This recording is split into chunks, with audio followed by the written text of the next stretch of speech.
So the Blue Jackets have had some pretty good success with their first round picks in recent years, but what is their prospect pool like as a whole? We're talking about that. We're talking about the late round draft picks with Tony Ferrari of Hockey News. That's all coming up today on Locked On Blue Jackets. Locked On Blue Jackets, your daily podcast on the Columbus Blue Jackets, part of the Locked On Podcast Network. Your team every day.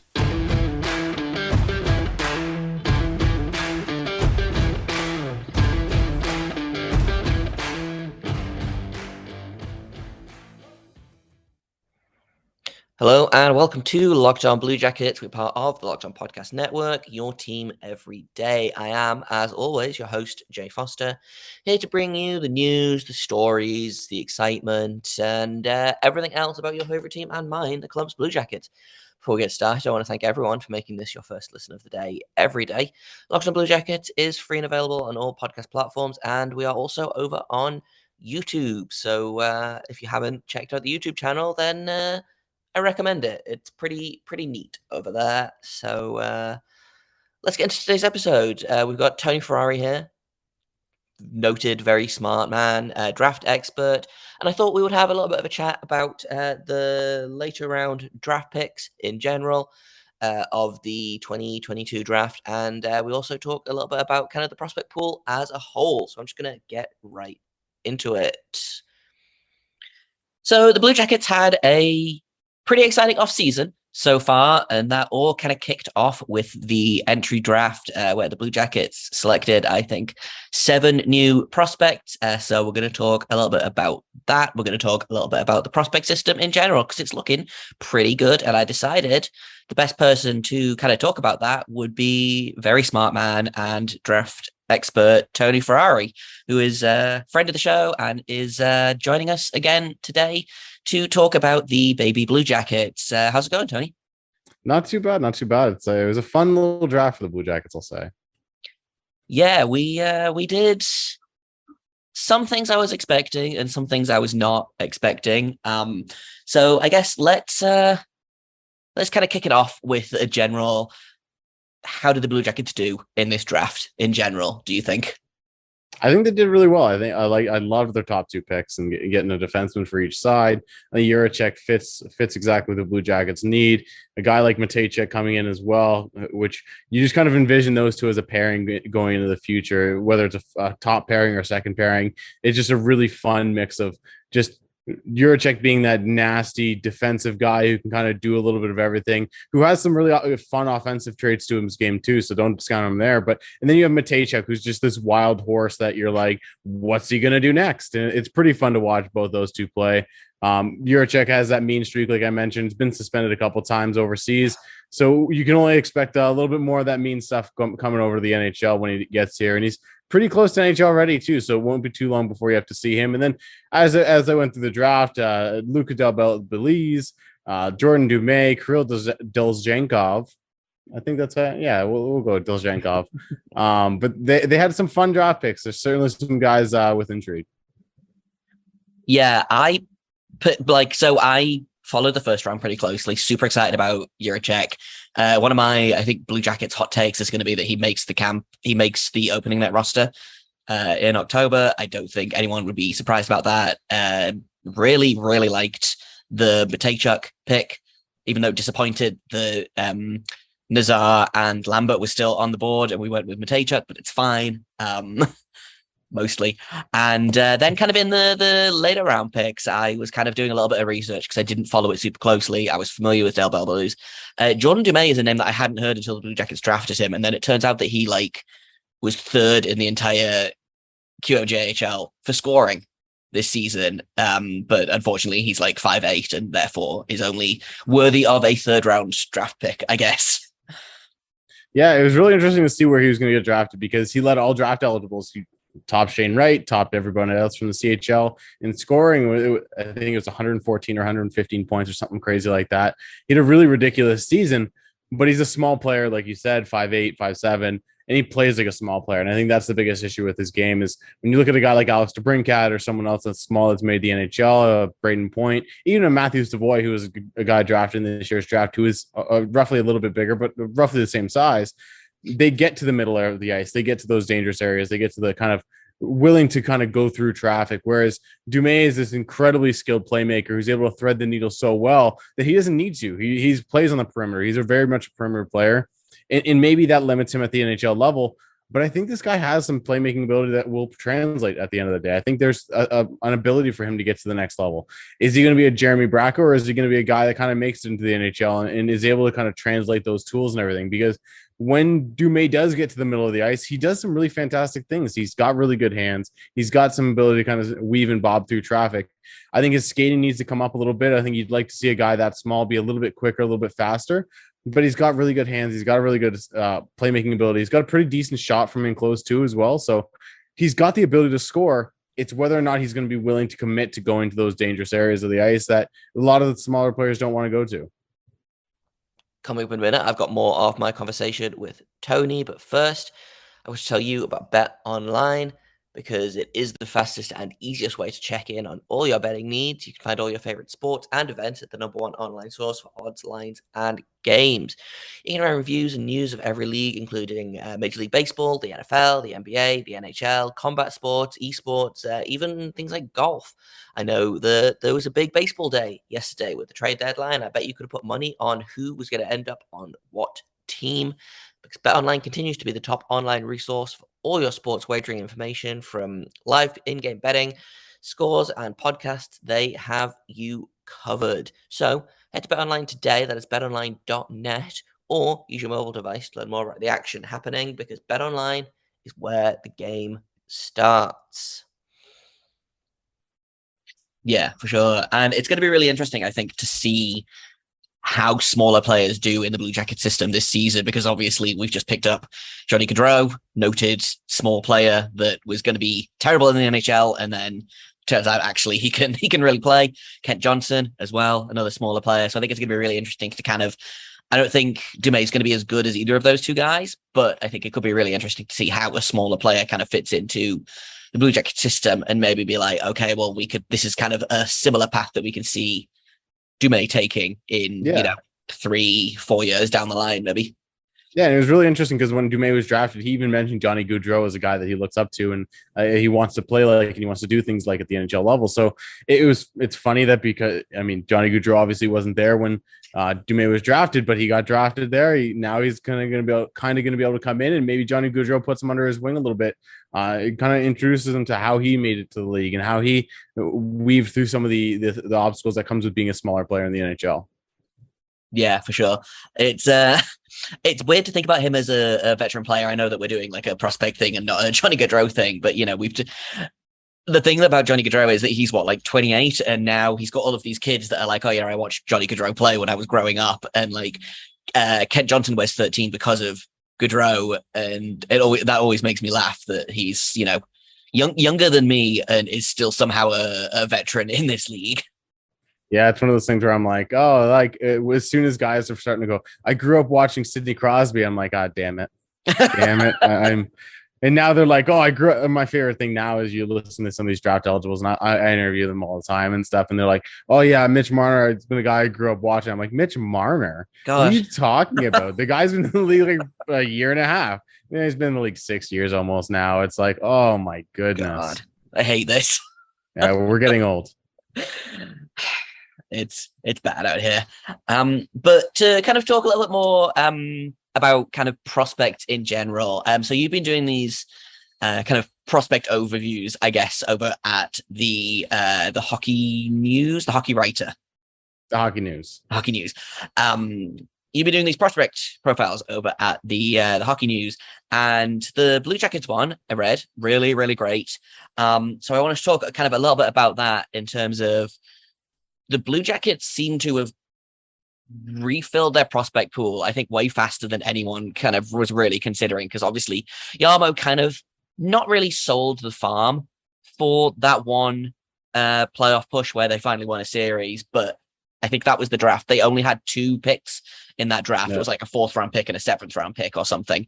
And now you look at the prospect pool, and, I know that you said Cole Sillinger doesn't count because he's an NHL player now, but, you look at Sillinger, you've got Johnson, you've got Kulemans, you've got Jiricek, you've got Matejchuk, and, even getting into guys that have been around a little bit longer. You've got guys like Fix Wolanski, who is knocking on the door. You've got Tyler Angle, Carson Meyer, guys that made their NHL debuts this season or, got their first call up and stuff. So, I want to get to talk a little bit about kind of the prospect pool that the Blue Jackets have. Where would you kind of rank that in like the league in general? Because I feel like they're probably pretty close to the top. Yeah, I think their prospect pool, because like I said, when I did the series, the big thing for me was, okay, like you got to take what is a prospect? Who are we deeming a prospect?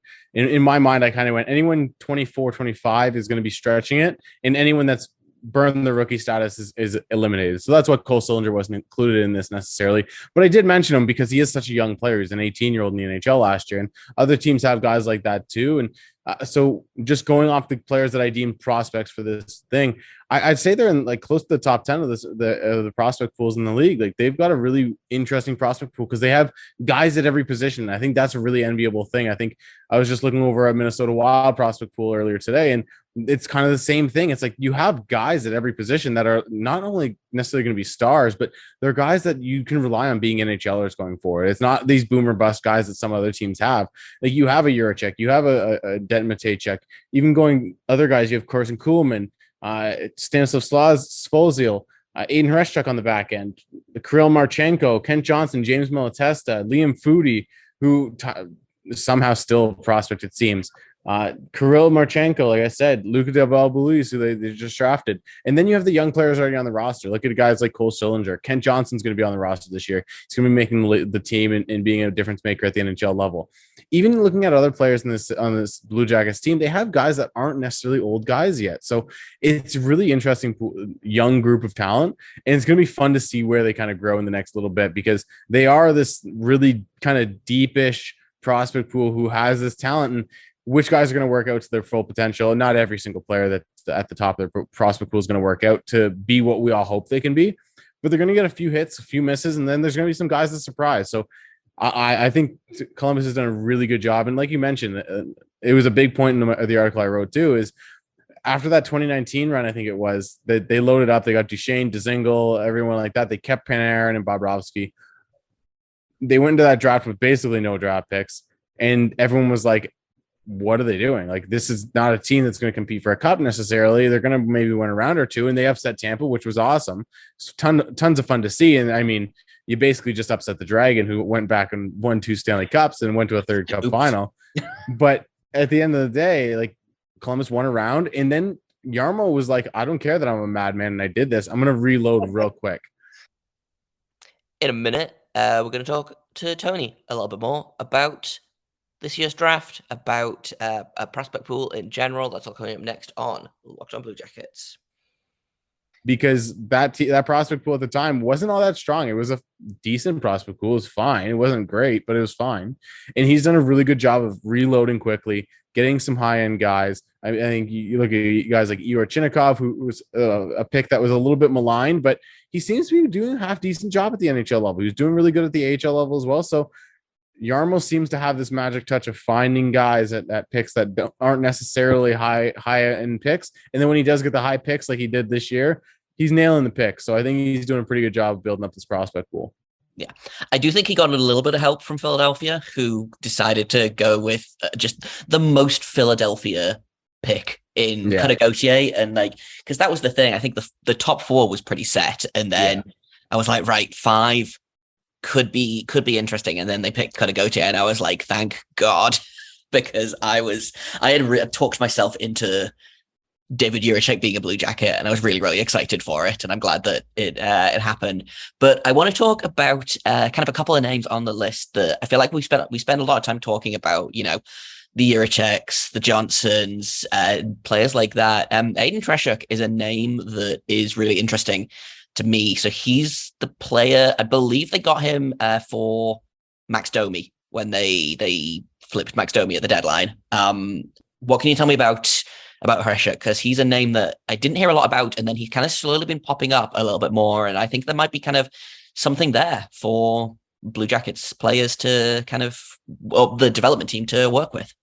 Yeah, I really like Gaiden Hurstrak. He was a guy that in his draft year, early in the year, I had ranked fairly high, and he kind of fell down the board just because he wasn't able to have the success that a lot of people expected at the start of the year. And I think it was a lot of to do with just the fact that he's on the NTDP team, and a lot of times those teams, once they get guys that start hot, they ride them the rest of the year. And because Hreschuk's game is so well rounded, he does a little bit of everything really well. Nothing elite though. I think that's the problem, is that on a team like the NTDP, they look for a guy that does something elite, whether it's Luke Hughes in his draft year or anything like that, and they let him ride. They ride that guy till the end of time, and they let him do his thing. Preshchuk was a guy that I think defensively does a really good job of using his mobility, using his stick, kind of turning play around quickly, and then in the offensive zone, on the power play, he's a really skilled, fun facilitator. But he didn't get a ton of power play time, so he was a guy that was at 5-on-5, making passes, furthering play, kind of just moving the chain. And I think that's a term people use in football all the time, but I think it's in hockey, it's a player that kind of does the next step. And I think that's what Hreschuk does. He's not a guy that's going to necessarily be a difference maker, but you look at him on a second pairing or a third pairing, and you don't have to worry about him because he's going to make the right play every time. I think that's the big thing with his game. He's got a couple years at college that he'll probably play more, and I think that's a really big advantage for a guy like him, who at the end of the day, like I said, isn't necessarily going to be a star, but he's going to be that pro-ready guy that just kind of steps into the lineup and does a lot of really good things and doesn't necessarily win awards, doesn't necessarily get the highlights, isn't going to have the flash and flare of a guy like Luke Hughes or even a guy on the Blue Jackets like a Matejchuk or even a Zach Werenski, but he's going to be able to kind of do the right thing every time. And I think that's the big part of his game, that you just rely on him. You don't have to worry about him. You insert him into the lineup, he's going to make the play. And like I said, you don't have to worry too much. Yeah, he kind of puts me in mind of like a Vladislav Gavrikov, who is kind of one of those guys that I just don't worry about.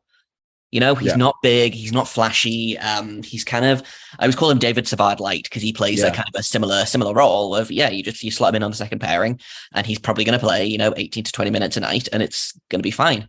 Sometimes he kind of loses his mind and decides he's a rover like Zach Werenski, and you look up and he's behind the opponent's net. But, for the most part, he's a really kind of steady defenseman. So it could be really interesting to see Hreschuk kind of turn into a Gavrikov type player. I think that would be neat. And that's all I've got for you today. We're not going to have an episode tomorrow. As I mentioned in Monday's episode, we are going to 3 days a week. So hopefully Monday, Wednesday, Friday might be a little bit different. I'll keep you guys updated. But as it stands right now, Monday, Wednesday, Friday will be the new episode. So our next episode will be coming out on Friday. And it's going to be the second half of my conversation with Tony, because he's great and talked to me for like 45 minutes all about Blue Jackets prospects. So that's coming up on Friday. Super excited to give you the second half of this conversation. I always have a blast talking to Tony. You can find him on Twitter at the Tony Ferrari. You can find me at _Jacob Foster, JAKOB FORSTER. You can find the podcast at LO_Blue Jackets. We are on every podcasting app of choice. We are on YouTube. If you want to email us, you can do so at lockedonbluejackets@gmail.com. Thank you once again for making us your first listen of the day, every day, free and available on all podcast platforms and on YouTube. And you're never going to have to get behind a paywall for a Locked On product, and that is our promise to you. So until Friday, make sure you stay locked on.